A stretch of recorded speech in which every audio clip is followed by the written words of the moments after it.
영시 12주차 두 번째 퍼시 비시 셸리의 Ode to the West Wind를 들어가는데요. 이번 시간에는 작품이라기보다도 셸리의 전체적인 주제를 가지고 조금 설명을 좀 하고자 합니다. 또 제가 항상 강조하는 것은 그래도 19세기에 낭만주의 시인의 작가는 오늘날에도 계속 그 전통이 이어지듯이 지금도 작가, 시인이라 하면은 바로 헤로익 비저너리 롤을 갖고 있다라고 그걸 항상 마음에 새기면서 글을 쓰는 작가들도 많거든요. 그때 시작이 아마 제 생각은 셸리, 즉 낭만주의에서 특히나 그 시인으로서의 자신의 어떤 역할에 대해서 좀 고민을 많이 했던 시기라고 저는 좀 생각이 듭니다.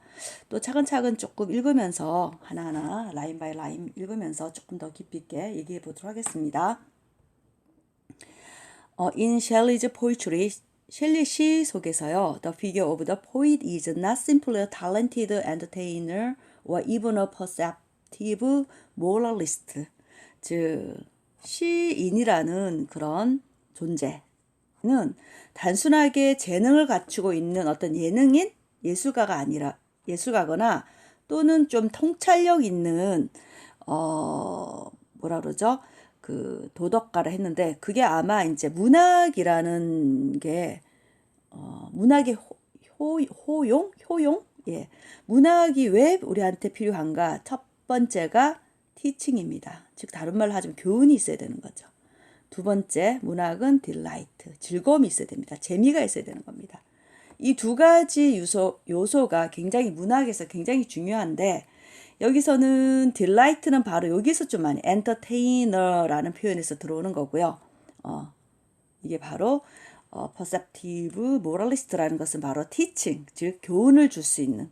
그러니까 교훈이라는 거는 바로 누굴까요? 모럴리스트가 많이 하는 역할이잖아요. 그래서 우리가 보통 문학이라든가 시인이라든가 하면은 이 두 가지 티칭과 딜라이트가 되게 중요한데 티칭을 특히 강조하는 것은 perceptive moralist를 봐야 되고요. 딜라이트를 더 강조하는 것은 talented entertainer라고 보시면 될 것 같습니다. 근데 과거에 이렇게 바꾼 거예요. 과거에는 즉 낭만주의 이전의 예술가 또는 시인들은 이런 존재였습니다. talented entertainer 혹은 perceptive moralist였던 겁니다. 하지만 낭만주의 시대에 왔을 때는 굉장히 작가들이 이 시인이라는 자기 아이덴티티를 굉장히 고민을 많이 합니다. 그러면서 결국 그들은 어떻게 생각하냐면 바로 그랜드, 트라직, 프라파틱 히어로입니다. 즉 무슨 말이냐면 굉장히 뭐 웅장하면서도 비극적이면서도 즉 prophetic hero, 즉 예언가적인 영웅으로 자신을 생각하는 거죠. 자, poet has a deep mystic appreciation for nature. 자연에 대해서 굉장히 깊이 있으면서 신비스러운 그런 이해를 가지고 있고요. 이러한 intense connection with the natural world, 이러한 자연 세계에 대해서 다른 어느 누구보다도 아주 깊이 있는 끈끈한 연결은 give him access to profound cosmic truth가 되는 거죠. 아주 심오한 우주적 진실에 접근할 수 있게끔 해주더라는 거죠. 예, 우주적 진실을 아무나 들어갈 수 없거든요. 누가 들어갈 수 있는 겁니까? 바로 시인이라는 존재가 들어갈 수 있다고 생각하는 거죠. 왜? 아까 얘기한 대로 심오한 자연에 대한 통찰이 있기 때문에 그렇게 바라본 겁니다. 자, thus 그래서 his poetry becomes a kind of a prophecy가 되는 거죠. prophecy. 즉 무슨 말이냐면은 그의 시는 결국 일종의 예언서 같은 그런 거가 되는 겁니다. Through his words, 그의 언어를 통해서 a poet has a ability to change the world for the better. 더 나은 세상으로 바꾸는 능력. 이 표현 너무 좋지 않나요? 자, 그 다음 to bring about the political, social and spiritual change가 되는 거죠. 결국 뭘 만들어냅니까? 정치적 변화, 사회적 변화, 영적 변화를 불러일으킬 수 있는 그런 능력을 갖고 있는 게 바로 시인이다라고 보는 거죠. Shelley's poet is a near divine savior. 즉 셸리가 생각했던 시인이라는 것은 거의 신의 영역에 속하는 구원자. 그래서 구체적으로 comparable to Prometheus입니다. 프로메테우스는 다 알죠. 바로 뭐냐면 그리스 신화에 나오는 그 제우스한테서 불을 훔쳐온 그런 존재입니다. 왜 훔쳤습니까? 우리 인간한테 불이 없기 때문에 인간을 위해서 자기 목숨을 바쳐서 누구한테 줍니까? 우리 인류한테 불을 갖다다 주는 거죠. 그래서 stole divine fire, divine fire네요. And gave it to humans, 인간한테 가져다 주는 겁니다. 자, 그건 어디 있는 출처입니까? In Greek mythology, 즉 그리스 신화에서 나오는 거죠. 자, 근데 여기서 끝나는 게 아니라 사실은 프로메테우스는 거기에 대한 벌을 받으면서 영원히 죽지 않으면서 영원히 꺼지지 않는 불에서 극심한 고통을 당하는 그런 죽지 못하는 그런 벌을 받는 겁니다. 또는 comparable to Prometheus를 한 것처럼 마찬가지 comparable to Christ입니다. 자, 이것도 어디에 또 비교합니까? 예수에 비교하는 거죠. 우리가 뭐 저번 시간에 우리 발표한 학생도 있었고 많은 비평가들이 안티크라이스트라 표현하는데 실제 과연 그럴까? 뼛속같이 영미인들은 태어날 때부터 우리가 유교 속에 우리가 자라나듯이 우리 보면 어른 만나면 인사드리고 뭐 이런 거 있잖아요. 우리도 뼛속 깊이 유학 뭐 이런 거에 박혀 있듯이 셸리도 뼛속같이 기독교입니다. 사실은요. 그래서 뭐 본인은 의도적으로 그 뭐 이교도적인 어떤 그 무신론자적인 어떤 입장을 옹호한다는 글을 썼음에도 불구하고 제가 보기에는 뼛속같이 진짜 그냥 기독교인이라고 봐요, 저는. 그래서 자신을 실제 작품 속에서도 크라이스트로 비유하는 게 참 많습니다. 자, like Prometheus and Christ, figures of the poets in Shelley's work. 셸리 작품 속에 있는 그 시인이라는 존재는 are often doomed to suffer. 즉, 고통받도록 운명 지어진 존재로 되어 있다고 합니다. 그 다음에 계속해서 because 나오고요. because 나오고요. because 나오고 또 있나요? because 나오고 끝났나요? 예. because 하면서 계속 나옵니다. 자, 해보겠습니다. 첫 번째 because는 일단 이 there는 시인들의 visionary power, 즉 예언가적인 그런 능력은 보통 사람들, 다른 사람들과는 뭐라 그러죠? 약간 소외시켜버리는 그런 것 때문에 결국 고통받을 수밖에 없는 거죠. 제일 슬픈 고통이 뭐예요? 같은 커뮤니티에 속하지 않는 그런 거 상당히 정말 참기 힘든 그런 거거든요. 그런 것들. Because they are misunderstood by critics. 즉 비평가에 또는 뭐 비평하는 사람들에 의해 가지고 뭔가 오해받기 때문에 because they are persecuted by a tyrannical government입니다. 좀 뭐라 그러죠?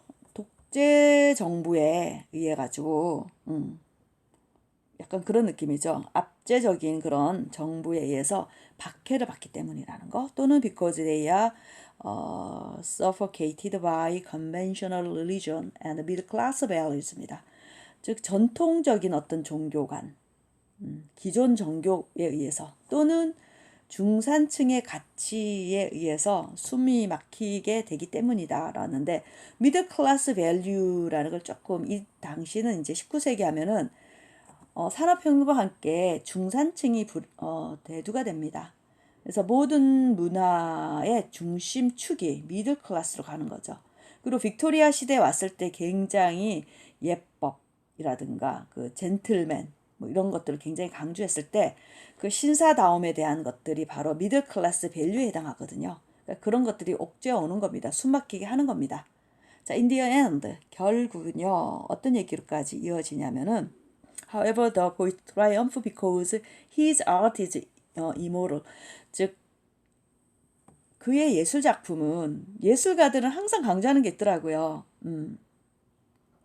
뭘 강조하냐면 내가 죽더라도 모든 뭐 아름다움도 다 사그라지고 없어지지만 모든 진리도 사라지지만 내 작품은 후대까지 남아있다라는 표현처럼 예술은 불멸의 존재이기 때문에 시인은 승리할 수밖에 없다라고 얘기하는 겁니다. 그리고 그 다음에 Outlasting the tyranny of government입니다. 마찬가지 정부의 어떤 독재, 압제 이런 것보다 훨씬 더 오래 살아남더라. 또는 마찬가지 뭐에 대한 독재입니까? religion, 종교에 대해서, society, 사회 이런 것들에 의해서 다. 그 다음에 이게 결국 and living on to 계속 이어져 간다고 합니다. 새로운 generations, 새로운 어떤 세대에 영감 주게끔 다시 계속해서 갈 거다라고 얘기하는 겁니다. 그래서 결국은 시인의 작품인 시와 시인만 영원히 남아서 다음 세대에 계속 이어질 거다. 그리고 시인은 예언가다라고 하는 게 이 당시 즉 낭만주의 시인들이 대체적으로 갖고 있었던 생각이었다 보시면 될 것 같습니다. 특히 셸리는 더 강했습니다. 그리고 작품 속에서도 프로메테우스 언바운드에서 풀려난 프로메테우스라는 작품을 썼거든요. 그 작품 속에서도 프로메테우스하고 자신을 좀 굉장히 동일시하고 그랬던 거가 있습니다. 그래서 그 어느 낭만주의 작가들보다 그 시인의 역할에 대해서 고민을 많이 했었고 예언가 같은 시인의 역할을 더 강조했다고 보시면 될 것 같습니다. 그 다음 또 주제는 어떤 게 있냐면 바로 낭만주의 작가들이 모두 다 가졌던 The Power of Nature, 자연의 힘. 왜냐하면 우리가 서구인들이 생각하는 자연이라는 거는 굉장히 혹독한 자연입니다. 여러분 혹시 영화 그 아더 왕이라든가 베어울프라든가 그 헐리우드 영화를 한번 보세요. 사실 영국이 그렇게 추운 그 나라가 아니고요. 영국에 그렇게 눈이 많이 오지 않아요. 근데 이상하게 그 영화 속은요, 굉장히 그 고대를 해야 되나요? 옛날 인간들이 좀 살아남기 힘들 정도로 되게 척박하게 불모지처럼 그려내고 있거든요. 그래서 그 서구인들이 생각하는 자연은 바로 뭐냐면은 어쨌거나 자신의 생명을 앗아갈 수 있을 정도로 위험한 존재가 네이처라 생각하고 위험하기 때문에 그것을 정복하고 일궈내서 유용하게끔 쓸 수 있게끔 만들어야 된다는 게 굉장히 강합니다. 반면에 이게 동양적인 사상에서는 바로 낭만주의는 바로 동양 사상에 있어서의 자연을 차용했다 보시면 될 것 같습니다. 그래서 그 자연 안에서 우리가 일종의 그 치유함을 받고 이런 것들이 잘 녹아 있다 보시면 될 것 같아요. 자, 그러면 이어서 조금 더 해보도록 하겠습니다. 자, in his란 것은 셸리입니다. early poetry, 초기 작품들, 시 작품들 속에서 Shelley shares the romantic interest in pantheism입니다. pantheism이란 것은 아시다시피 범신론, pantheism이란 것은 이 pan이란 게 다 함께 어우러지는 뜻이 있죠. 저번에 얘기했잖아요. 제가 위트만 할 때 행커치프라는 거, 풀잎은 이 풀잎이 이렇게 있잖아요. 이걸 행커치프로 표현했잖아요. 하늘에서 떨어진 행커치프다. 그래서 여기에도 뭐가 있다고요? 주인인 갓이 쓰던 것이어서 신의 어떤 신성함이 이 풀잎 속에 있다라는 게 바로 영국에서 초절주의 또는 초월주의에서 갖고 온 건데 영국 낭만주의에서 온 거예요.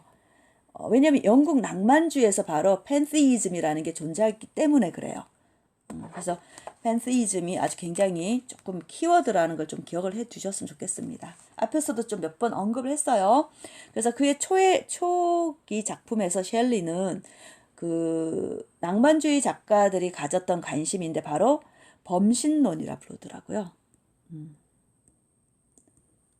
범신론이라는 것은 뭐냐면 범우주적이다 이렇게 표현하는 것처럼 전 그 땅에 있는 모든 것들의 신성이 함께 있다라고 보는 겁니다.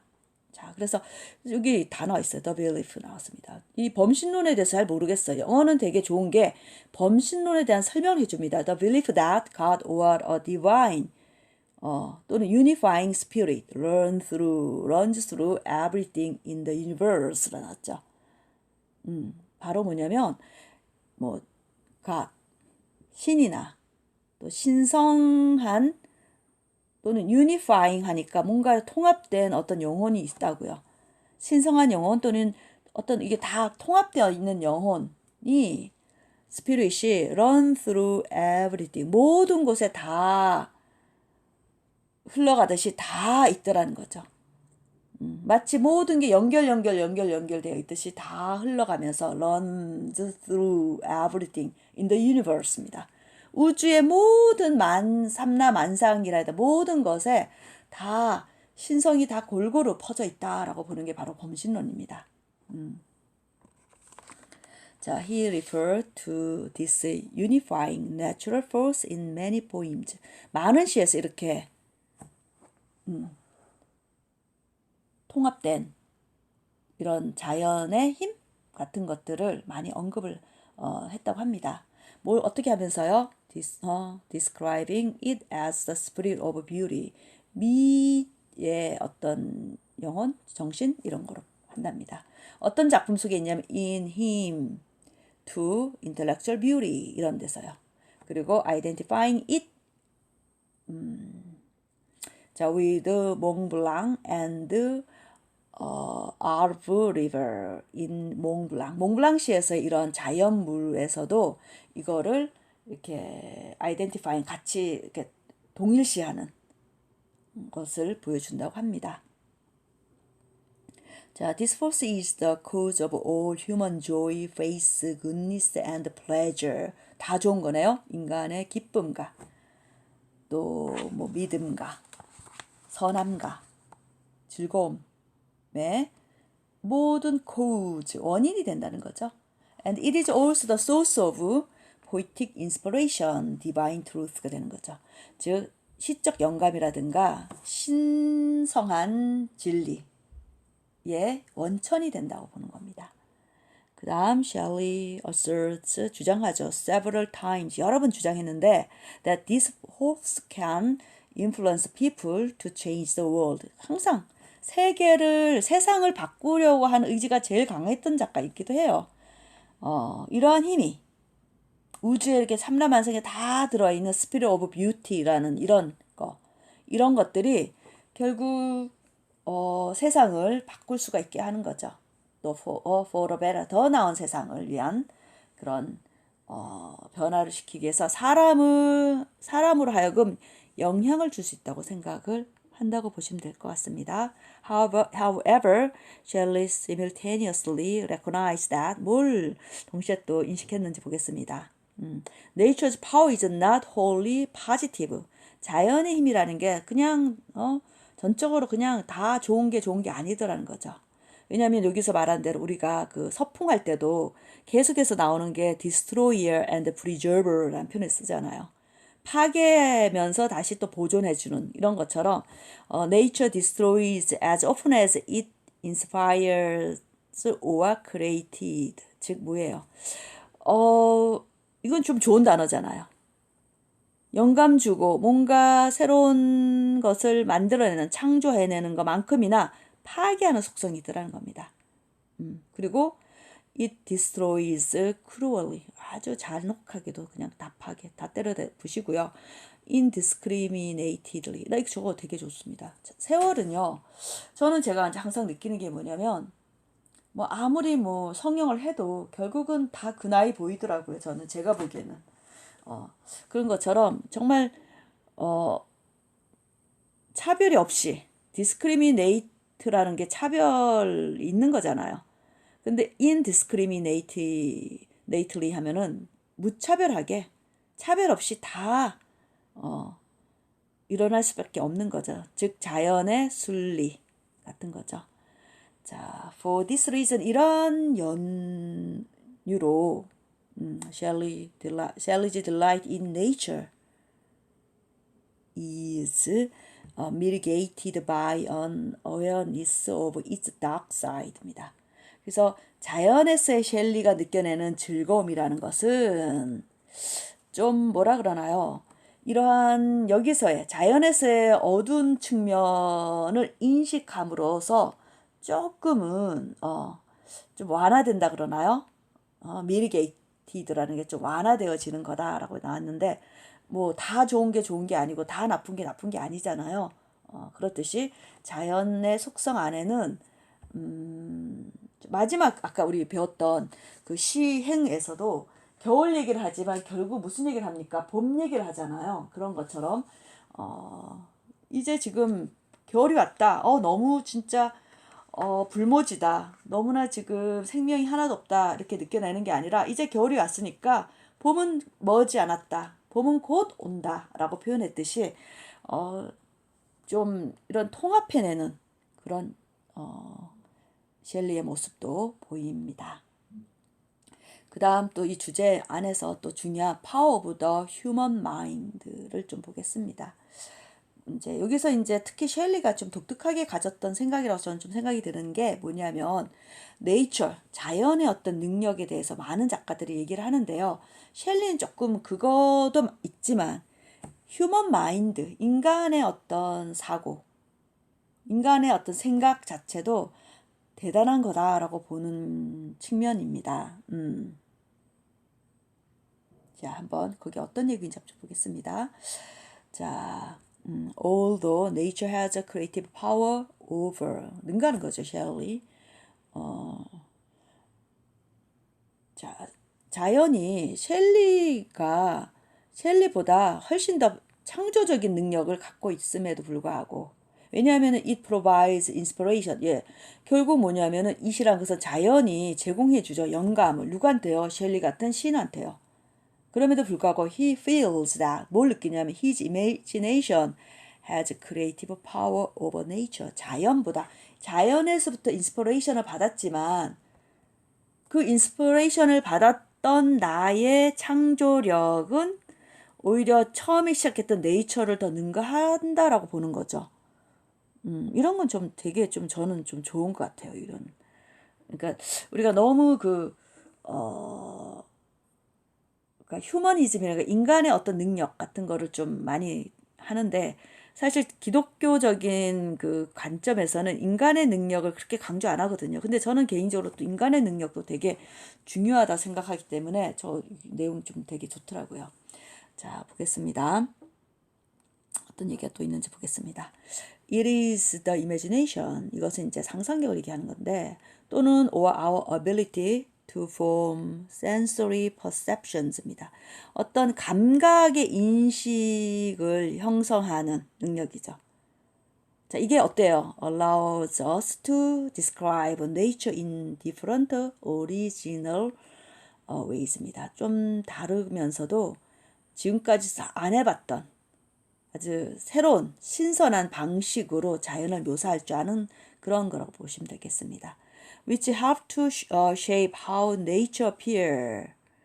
자연이 어떻게 지금 나타나는가를 뭔가 보여주는 데 도움이 되는 거고 therefore 그래서 결국은 how it exists 즉 자연이 어떻게 존재하는가를 표현해 주는 거라고 보시면 될 것 같습니다. 오히려 자연을 인간의 능력이 크리에이티브 인간의 크리에이티브 파워가 자연을 더 멋지게 존재 방식이라든가 나타난 형식을 더 잘 표현해낼 수 있다라고 보는 겁니다. 자, thus the power of the human mind becomes equal to the power of nature. 결국 인간의 파워는 휴먼 마인드의 파워는 원래 낭만주의 가졌던 파워 오브 네이처에 견줄만 하다고 보는 겁니다. And the experience of beauty in the natural world becomes a kind of collaboration between the perceiver and the perceived입니다. 더 플러스 이거는 인식하는 자, 이거는 인식당하는 자. 즉 지각하는 자, 지각당하는 자 사이에 컬라보레이션이 된다는 겁니다.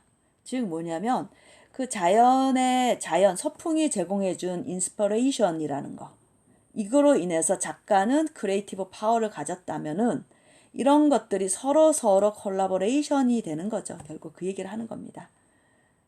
그래서 내가 느껴내는 존재인데 그리고 느낌을 받는 존재, 이 사이가 사실 누가 누군지를 왔다 갔다 할 수 있는 건데요. 어쨌거나 그 능력으로, 인스피레이션의 능력으로 받은 그 우리 크리에이티브 파워가 또 다시 그 자연을 묘사할 수 있는 거죠. 이거의 상호작용에 대해서 얘기를 한다고 보시면 될 것 같습니다.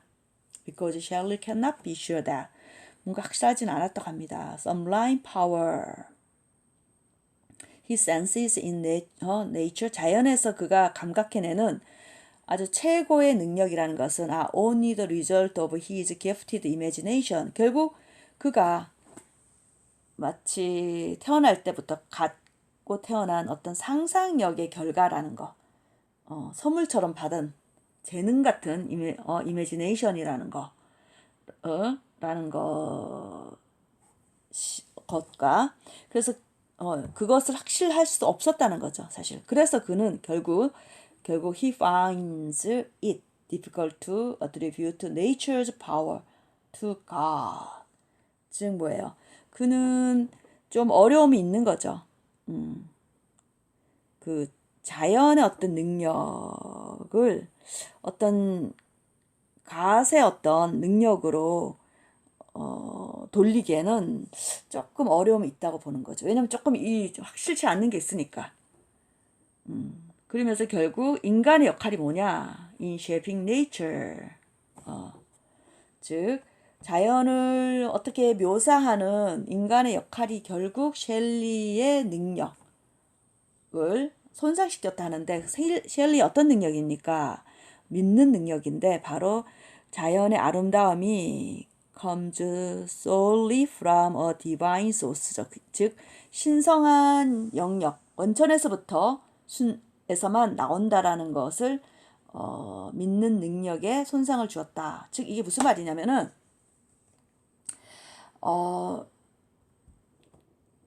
자연이 인스퍼레이션을 줘서 크리에이티브 파워가 생기고, 이거는 결국 네이처를 능가할 수 있는 그런 능력이 될 수 있기 때문에 굳이 이전의 칼리지라든가 워즈워스가 생각했던 엄청난 파워 오브 네이처보다 조금 한 단계 좀 앞서가는 거죠. 더 진일보한 거죠. 그렇기 때문에 이거를 또 다른 영역에 지금 디바인 소스라는 자연의 영역인 거죠. 결국은 자연의 영역에서만 그런 그 아름다움이 거서 나왔다라는 것을 믿지 않고, 결국 시인이 아름답게 꾸밈으로 인해서 또 그거가 작품으로 남아 있기 때문에 그 자연이 더 아름답다고 본다고 보시면 될 것 같습니다. 그래서 앞에랑 조금 연결 짓는다면 시인의 역할로 인해서 평범했던 자연도 엄청난, 정말 어떤 방식 디퍼런트 하면서 오리지널 웨이즈로 인해서 우리가 이제까지 보지 못했던 그런 느낌의 자연을 인식하게 된다라는 거죠. 물론 그 인식은 이런 자연에서부터 다시 영감을 받았지만 그렇게 연결 짓는다고 보시면 될 것 같습니다. 자, 모티브 좀 들어가 보도록 하겠습니다. 모티브란 것은 이 시를 어떻게 시작할 때 이 시를 왜 썼을까 했을 때 그거에 대한 원인이 되는 겁니다. 이 시가 어떤 기본적인 셸리가 갖고 있는 어떤 마인드셋이 어떤 거에서 동기에서부터 나오는가가 되게 중요한데, 첫 번째가 뭐냐면 어텀이 나오는 거죠. 바로 가을이라는 이야기가 나오는데, 이 가을이 바로 어쩌면 낙엽이 지는 저문 계절이라고 생각하지만 셸리는 또 그렇게 또 생각하지 않고요. 이게 굉장히 크리에이티브한 또 그런 거라고 보시면 될 것 같습니다. 요 표현이 있죠. 두 개 다 함께 있다라는 게 굉장히 중요합니다. 자, 보겠습니다. Shelley sets many of his poems in autumn. 자, 이 많은 시를 가을에다가 세팅을 해놨단 말이에요.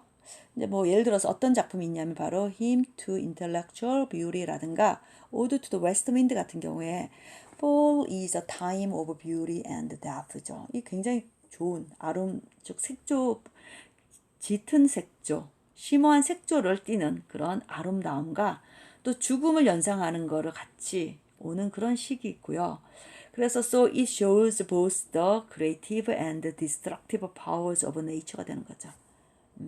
무조건 낙엽지는 디스트럭티브한 파워가 아니라 새롭게 또 창조될 수 있는 크리에이티브한 거라고 보시면 될 것 같습니다.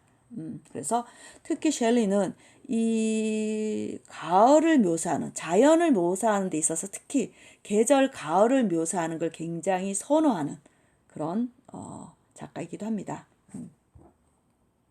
자, 그래서 as a time of change, 즉 어떤 변화의 시간이 흘러감에 따라서 autumn is a fitting backdrop for Shelley's vision of political and social revolution이 되는 거죠. 정치적 혁명, 사회적 혁명의 어떤 셸리의 비전에 대한 그 배경에 아주 적합한 거라고 보시면 될 것 같습니다.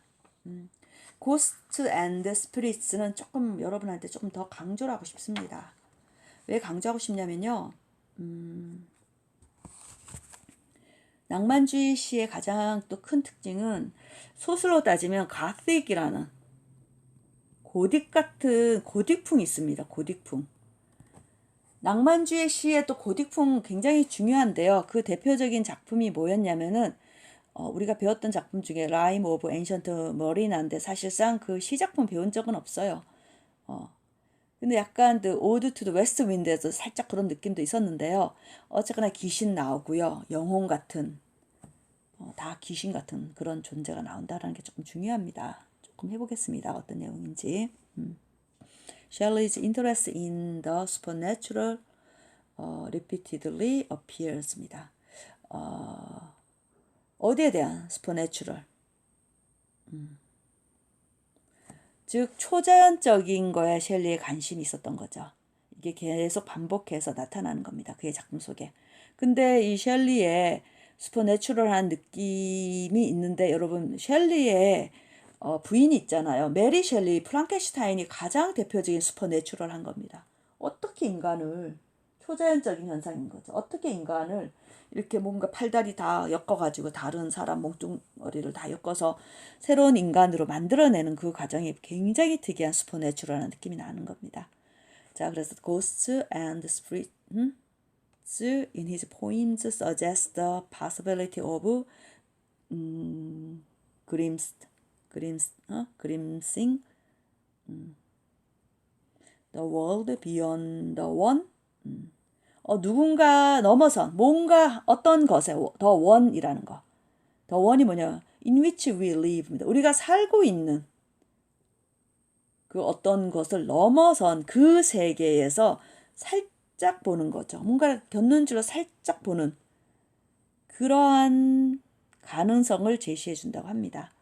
또 마찬가지 Hymn to Intellectual Beauty라는 작품 속에서 Speaker search for ghosts, 귀신을 찾고 and explains that ghosts are one of the ways입니다. 어떤 방법 중에 하나라는 거죠. 이 귀신 유령 같은 존재는요. 자, man has tried to interpret the world beyond. 저 너머 세상을 하려고 하는 그 사람의 방식 중에 하나라고 얘기를 하는 겁니다. 그래서 굉장히 이 고스트라든가 귀신이라든가 홀령이라든가 유령이라든가 이런 것들이 사실상 낭만주의에 굉장히 중요한 작품 속에 드러나 있다고 보시면 될 것 같습니다. 제가 키츠의 마지막 시 라벨 담산 멀시라는 작품 할 겁니다. 마지막 시 할 때 얼마나 슈퍼내추럴 하면서 고스트가 나타나는지를 좀 보면서 여러분들이 좋아할, 왜냐면 제가 많이 강의를 해보면서 학생들이 좋아하는 시들이 있어요. 그 시 위주로 좀 많이 좀 하려고 그러는데, 마지막 시가 매우 학생들이 또 좋아했던 시 중에 하나여가지고 라벨 감쌈 머시를 할 예정입니다. 자, 그 다음 크라이스트를 한번 해보겠습니다. 크라이스트. 아까 얘기한 대로 팬시스트, 즉 범신론자 같은 팬시즘, 이런 범신론 같은 그런 특징도 갖고 있었고, 또 그 어느 시점에서는 무신론자의 어떤 역할을 갖고 있었지만, 여전히 셸리는 기독교의 배경을 갖고 있는 작가일 수밖에 없다라는 거. 그 얘기를 조금 더 자세히 좀 해보도록 하겠습니다. From his days of Oxford, 옥스퍼드 학생 시절부터 Shelley felt deeply doubtful about organized religion. 이거죠, organized religion이죠, 사실. 기성 종교에 대해서는, 그러니까 신에 대한 뭐 부정 아니고요. 기성 종교, 릴리전이랑 어떤 가시라든가 크라이스트는 또 다른 존재잖아요. 종교라는 개념에 있어서, 그것도 기존에 있는, 이미 제도화되어 있고 조직화되어 있는 종교에 관해서는 굉장히 뭐라 그러죠? 의구심이 컸죠. 특히 본인이 믿고 있는, 본인 세계에 있는 particularly Christianity입니다. Yet in his poetry. 하지만 그의 시 작품을 자세히 보면요, he often represents the poet as a Christ like a figure. 즉, Christ like figure입니다. 예수와 같은 어떤 인물로서 시인을 묘사하는 거죠. 시인을 표현해 준다는 거죠.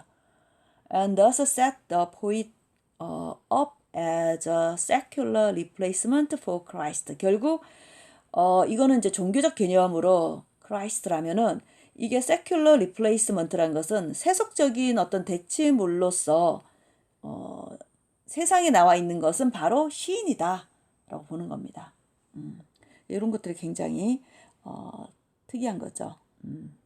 Martyred by society and conventional values, 즉 어디에 똑같이 순교당하는 겁니다. 사회에 의해서 순교당하고, 기존 그 전통 가치에 의해서 박해당하는 거죠.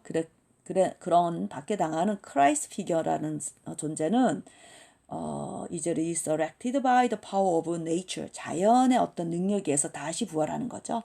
다시 부활한다. 그리고 his own imagination and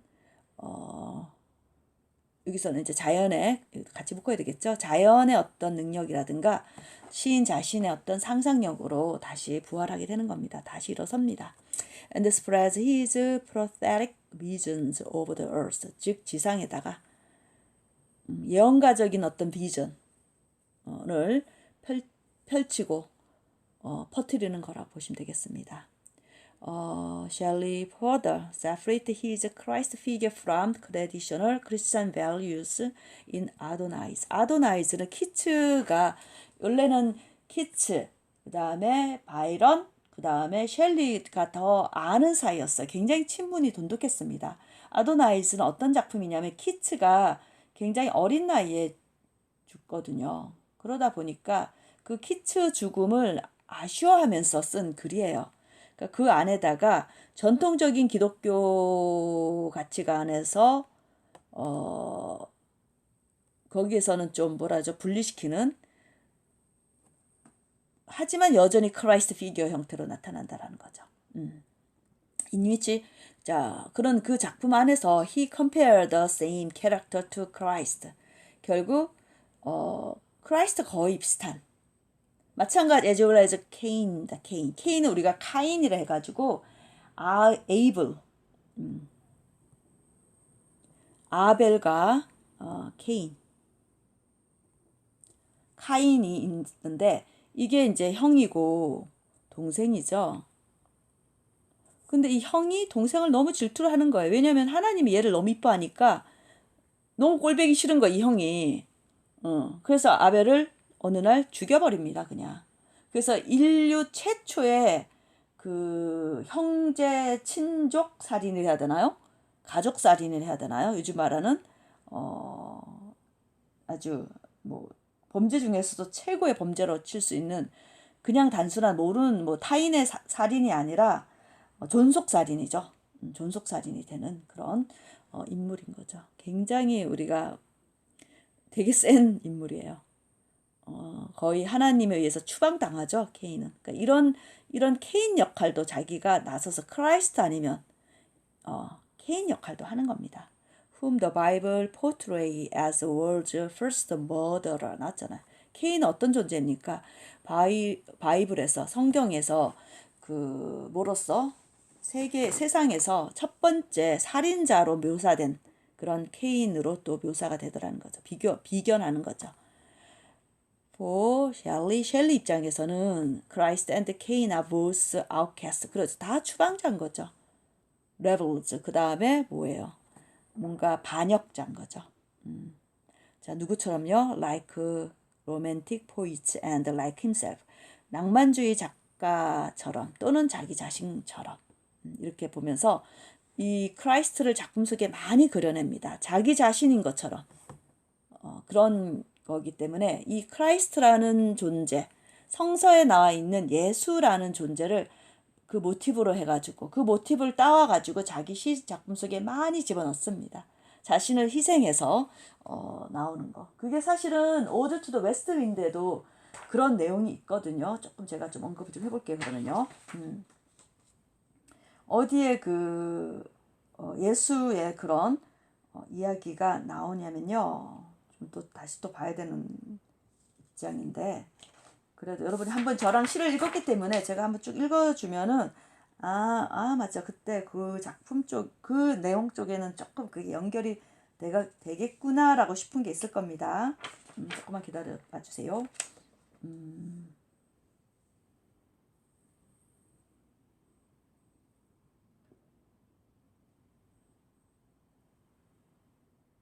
지금 바로 찾기가 만만치가 않은데요.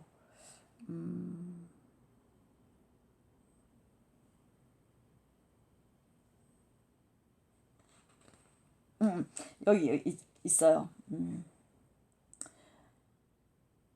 사연에 If I were a dead leaf 나죠. 내가 죽은 잎이라면 Thou mightest bear 라는 표현이 있습니다. 그대 데려가 주세요. 뭐 이렇게 몰고 가 주세요. 라 표현하죠. 그런 것처럼 여기 곧에 보면은 이런 표현이 있어요. Oh, lift me as a wave, a leaf, a cloud. 앞에 있었던 물결처럼, 파도처럼, 이파리처럼, 구름처럼 나를 이렇게 들어 올려주세요. I fall upon the thorns of life입니다. 나는 그 인생의 가시에 넘어져서 I bleed라는 표현. 이게 바로 크라이스트 느낌이 나는 걸 그대로 쓴 거예요. 나는 그 가시에 넘어져서 피를 흘립니다. 그러니까 십자가에 매달려서 나 피를 흘립니다. 라는 어떤 이미지가 사연의 끝에 거의 나오죠. 이런 것들이 사실상 자신을 시적자를 크라이스트로 묘사하는 게 시속에 굉장히 많이 들어있다는 게 특징이라고 보시면 될 것 같습니다. 그 다음 이어서 심볼 부분을 조금 더 해보도록 하겠습니다. 좀 길지만 그래도 한번 좀 해보겠습니다. 자, symbols in the west wind가 상징에서 첫 번째죠. 그래서 저도 ode to the west wind를 했잖아요. Shelley used the west wind to symbolize the power of nature. 예, 자연의 어떤 파워. 또는 of imagination. 자, 어떤 상상력의 파워. 자연의 파워. 상상력의 파워. 자, 이게 바로 어디에서 나오는 겁니까? 이 imagination은 이 자연의 파워에 의해서 나온 거죠. Inspired by nature. The west wind is active and dynamic in poems. 시 속에서 굉장히 활동력 있으면서 역동적입니다. Such as Ode to the West Wind. While Mont Blanc is immovable. mobile. 즉 immobile입니다. 움직임 없고요. The West is an agent for change. 어떤 변화의 동력체로서 역할을 해내는 거죠. 동력체로서 그 역할을 해내고 있다는 게 되게 중요합니다. 그 다음 even as it is destroyed 비록 이게 파괴될 때 the wind encourages the new life 파괴하고 있음에도 불구하고 결국 뭐예요? 바람은 뭔가 촉진시키고 있습니다. 새로운 삶을요. 땅에다가. 그리고 결국 이 땅을 다시 구체적이게 한다면 소셜 프로그레스가 되는 거죠. 사회적 진보, 사회적 발전. 자, 어디에서 among humanity, 인류 가운데서 사회적 변화, 사회적 발전을 촉진시키는 역할을 해준다고 보시면 될 것 같습니다. 그 다음 우리가 오즈만디아스라는 작품도 굉장히 상징적인 것들이 있는데 한번 해보도록 하겠습니다. In Shelley's work, 그의 작품 속에서 Statue of the Ancient Egyptian, 파라오 람세스 the Second입니다. 이집트의 뭐 왕이죠. 람세스 2세의 상이 있습니다. 또는 이거를 간단하게 오즈만디아스라 표현하는 거죠. 이 오즈만디아스는 뭘 심볼라이즈 하는지 보겠습니다. 폴리티컬 티라니가 되는 거죠. 티라니. 자, 정치적인 그 독재를 의미하는 거죠. 정치적으로 폭군의 어떤 역할을 보여준다고 보면 되겠죠. 이 작품 속에서 in 오즈만디아스, the statue is broken into pieces. 다 쪼개져 있어요. And stranded in an empty desert. 예, 뭐 아무것도 없는 옛날에 문명이 있는지 모르겠지만 지금은 아무것도 없고 그냥 먼지만 있는, 아니 먼지는 아니고 모래 사막만 있는 그런 텅 빈 공간, 사막 안에 그냥 오갈 데 없이 그냥 뭐 누워 있는 거죠. 이것은 suggests that tyranny is temporary. 즉 그 당시에 그 독재라 해야 되나요? 그런 것들이 그 당시에는 엄청난 권력이 이제는 일시적이라는 거.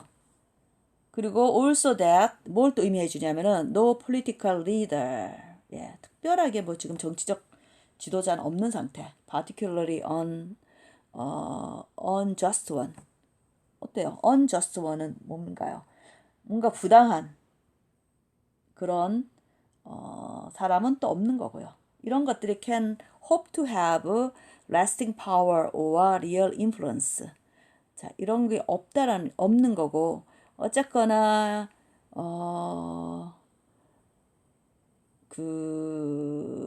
이 오즈만디아스에서 이 스태츄에서 의미하는 것은 결국 뭐예요? 끝까지 남는 파워. 실제 그런 영향력을 바라는 거죠. 바라고 있다라는 거가 또 특징이 되는 겁니다. 자, 그 다음 또 이어서 The broken monument also represent 뭘 또 decay of civilization 즉 문명의 쇠락 문화의 쇠락 같은 걸 다 보여주고요.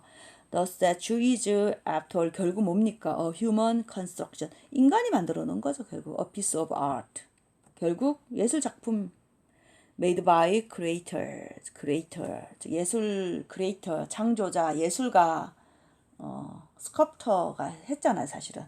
And now its creator has been destroyed.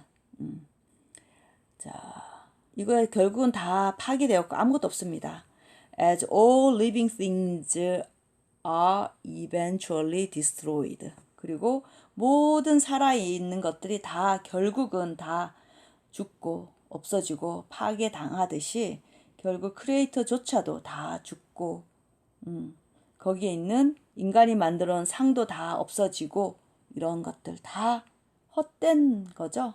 특히 정치적인 어떤 그 영광, 파워, 권력이 얼마나 템퍼러리한가요? 그런 것들을 여기서 보여주는 거죠. 그러면서 사실상 뭐예요? 이런 게 다 힘이 없기 때문에 이 작가는, 이 시인은, 셸리는 뭐예요? 바로 영원한 능력, 진정한 영향력은 작품 속에서 그려낼 수 있다라는 걸 특별히 여기서 보여준다고 보시면 될 것 같습니다. 아시겠죠?